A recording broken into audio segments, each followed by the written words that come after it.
بسم اللہ الرحمن الرحیم، السلام علیکم۔ ہم نے آپ سے چند دن پہلے عرض کر دیا تھا کہ یہ فیصلہ تو کرنا پڑے گا۔ اب لاک ڈاؤن کے بارے میں بڑی خبر سامنے آ گئی ہے۔ 8 بجے کے بعد پورے ملک میں تمام مارکیٹس بند کرنے کا کہہ دیا گیا ہے، اور اس میں خیبر پختونخوا بھی ہے، اس میں گلگت بلتستان بھی ہے، بلوچستان ہے، آزاد کشمیر ہے اور پنجاب بھی ہے۔ ابھی تک سندھ کا نام سامنے نہیں آیا۔ بہرحال 8 بجے تمام مارکیٹس بند کرنے کا کہہ دیا گیا ہے، اور اس کے علاوہ 10 بجے تمام تقریبات، چاہے وہ گھر میں بھی ہوں وہ بھی نہیں ہو پائیں گی 10 بجے کے بعد۔ کوئی تقریب 10 بجے کے بعد نہیں ہوگی، اور 8 بجے تمام طرح کی مارکیٹس، دکانیں، تجارت، کاروبار، سب کچھ بند، کچھ نہیں ہوگا 8 بجے کے بعد۔ اب اس میں فارمیسیز کو، میڈیکل سٹورز کو استثناء دیا گیا ہے۔ اس میں اہم بات اب یہ ہے کہ اس کا مطلب یہ ہوا کہ جو کوششیں ہو رہی تھیں پاکستان کی طرف سے، بھرپور کوششیں ہو رہی تھیں کہ کسی طرح سے ایران اور امریکہ کے درمیان معاہدہ ہو جائے، وہ ابھی تک کامیابی نہیں ملی۔ ہماری دعا ہے اللہ کرے کہ جلد از جلد کوئی بات بن سکے، کیونکہ ابھی تک جو خبریں آ رہی تھیں اس میں یہی تھا کہ پہلے سیز فائر ہے، اور اس کے بعد چند دن، کوئی 20-25 دن کہہ رہا ہے، کوئی 45 دن بھی کہہ رہا ہے کہ سیز فائر رہے، اور اس دوران میں پھر مکمل مذاکرات ہوں اور مکمل معاہدہ کوئی ہو جائے۔ ابھی تک دونوں طرف سے بیانات اچھے ہیں، پاکستان کی کوششیں بہت زبردست ہیں، تو اللہ کرے۔ ونڈو بہت کم ہے کیونکہ ٹرمپ نے 24 گھنٹے اور بڑھا دیے جی الٹیمیٹم، ورنہ وہ کہہ رہے ہیں جی ہم تباہ کر دیں گے، پل بھی، انرجیز بھی، ہر چیز تباہ کر دیں گے، جو جنگ کی ایک اور ہی کیفیت ہو جائے گی۔ تو آپ نے ہرمز کھول دو، انہوں نے تو باقاعدہ گالم گلوچ بھی کی۔ تو ابھی تک جو اطلاعات آ رہی ہیں اس میں یہ ہے کہ اس میں روس اور چائنا بھی شامل ہو چکے ہیں، لیکن ایران کہتا ہے آپ نے ہرمز ہم نے نہیں کھولنی، یعنی امریکہ کے لیے، اسرائیل کے لیے، باقی شاید کھول دیں۔ وہ بات رکی ہوئی ہے، وہاں اٹکی ہوئی ہے کہ جی یہ بھی کھول دیا تو اس کے بعد پھر ہمارے پاس کیا رہ جائے گا؟ اگر معاہدے سے نکلتے ہیں یا بات نہیں بنتی تو سیز فائر کی خلاف ورزی ہوتی ہے، ہمارے پاس یہی ہے۔ تو بہرحال اب جو خبریں آ رہی ہیں وہ ہم نے آپ سے شیئر کی ہیں، لیکن مطلب یہ کہ پاکستان کو اب یہ فیصلے کرنے پڑ گئے ہیں بچت کے لیے، اور اسی میں ایک فیصلہ یہ بھی ہے لاک ڈاؤن کے ساتھ، 8 بجے سب کچھ بند کرنے کے ساتھ، کہ گاڑیوں کے لیے بھی اب پیٹرول کا کوٹا مقرر کیا جائے گا، گاڑیوں کے لیے بھی اب۔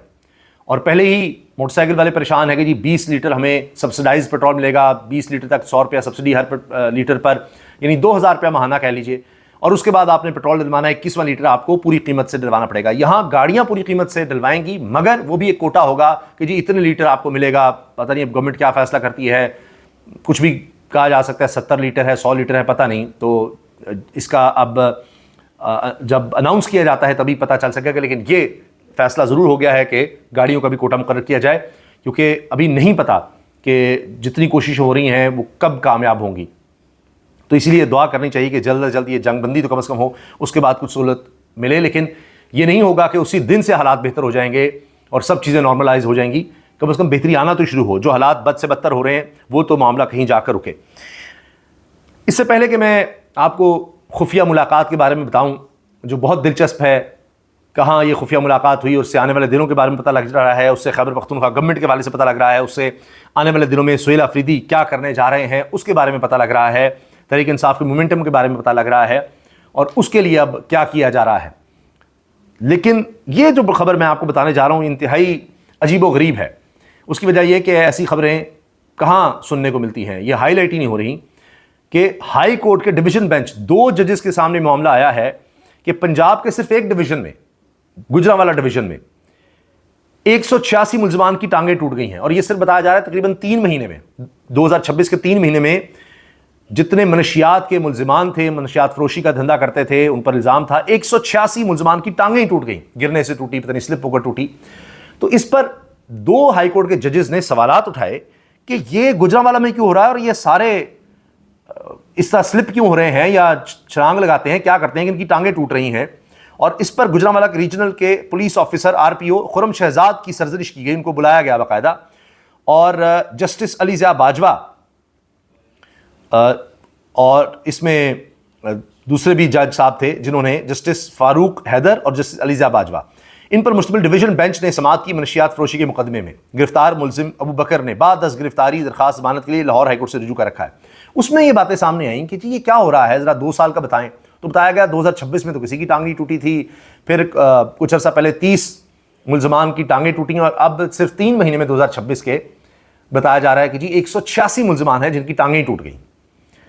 تو اب یہ کیا ہو رہا ہے؟ وہ CCD والا معاملہ ہے کہ جو بھی کوئی ایسی غلیظ گندی حرکت کرتا ہے کسی کو چھونے کی، کسی کو ہاتھ لگانے کی، تو اس کا ہاتھ ٹوٹ جاتا ہے، بازو ٹوٹ جاتا ہے، اور اس سے بھی زیادہ کوئی گھنونی حرکت کرنے کی کوشش کرتا ہے تو اس کے نیفے میں پستول چل جاتی ہے. تو اس طرح سے یہ ہو رہا ہے. تو کیا یہ وہ چیزیں ہو رہی ہیں؟ اب اس پر سوال اٹھائے جا رہے ہیں. لیکن جو ریجنل پولیس آفیسر ہیں انہوں نے کہا جی میں اس کی ساری نگرانی کر رہا ہوں، دیکھ رہا ہوں، اور اس پر ان کو پوچھا بھی گیا، سرزنش بھی کی گئی کہ جی سب کیا ہو رہا ہے. لیکن بہرحال یہ عجیب بات ہے کہ اب یہ کام بھی شروع ہو گیا ہے. تو میں نے جب یہ خبر اپنے ایک ٹیم کے ممبر سے بھی ڈسکس کی تو انہوں نے کہا جی بڑا ٹھیک ہو رہا ہے. تو میں نے کہا جی یہ اسی طرح سے ہے، عوام یہی چاہتے ہیں کہ فوری انصاف ہو جائے، جان چھوٹ جائے، منشیات فروشی ختم ہو، کوئی گندی حرکت کرتا ہے اس کو بھی سزا مل جائے. لیکن یہ طریقہ کار نہیں ہے. پھر آپ کا جوڈیشل سسٹم کس لیے ہے؟ صدیوں سے جو نظام ایک بنایا گیا پوری دنیا میں، تو اس کی کوئی تو وجہ ہوگی، ورنہ سب وہیں پر فوری طور پر اسی طرح کا انصاف کر دیتے. تو اس سے مسائل اور جنم لیتے ہوں گے اور لیتے ہیں.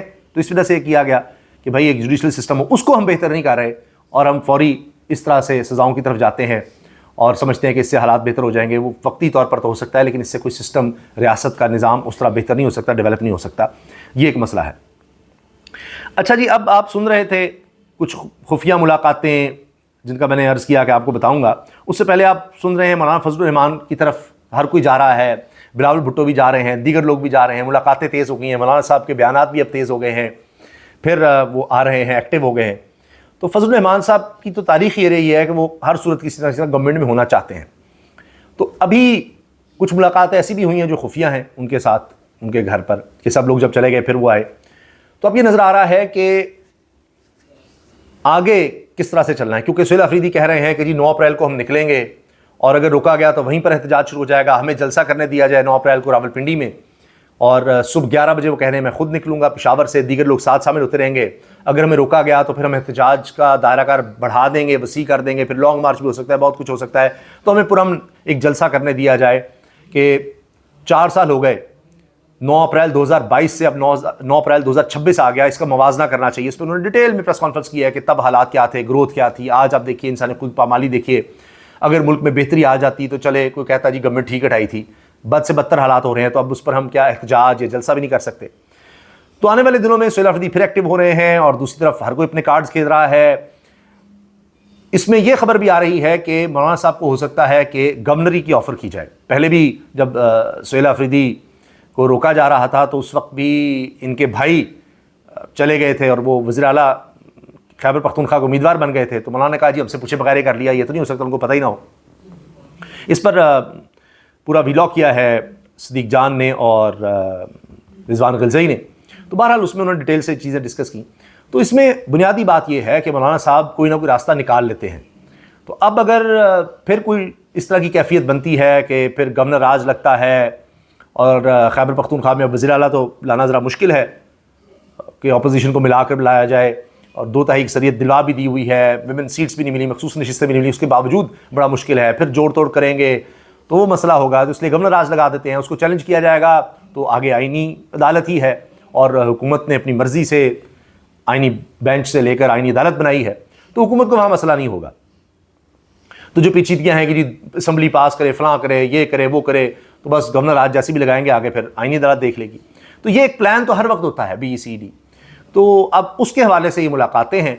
تو آنے والے دن میں دیکھتے ہیں کیا ہوتا ہے. پھر لگ رہا ہے کہ کچھ نہ کچھ ہلچل مچنے والی ہے. پھر یہ باتیں بھی ہو رہی ہیں کہ مولانا فضل الرحمان صاحب کو اعتماد بھی لیا گیا کہ اگر یہ ایران جنگ طویل ہوتی ہے، پھر ہمیں کچھ فیصلے کرنے پڑیں گے تو اس میں مولانا صاحب ساتھ دیں. تو جس طرح کے فیصلے ہوں گے تو زیادہ چانس یہ کہ مولانا صاحب اس میں ساتھ ہی ہوں گے.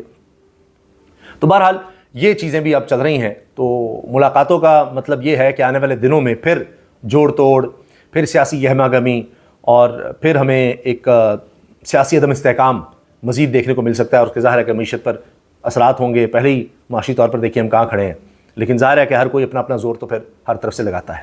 اجازت دیجیے، اللہ حافظ.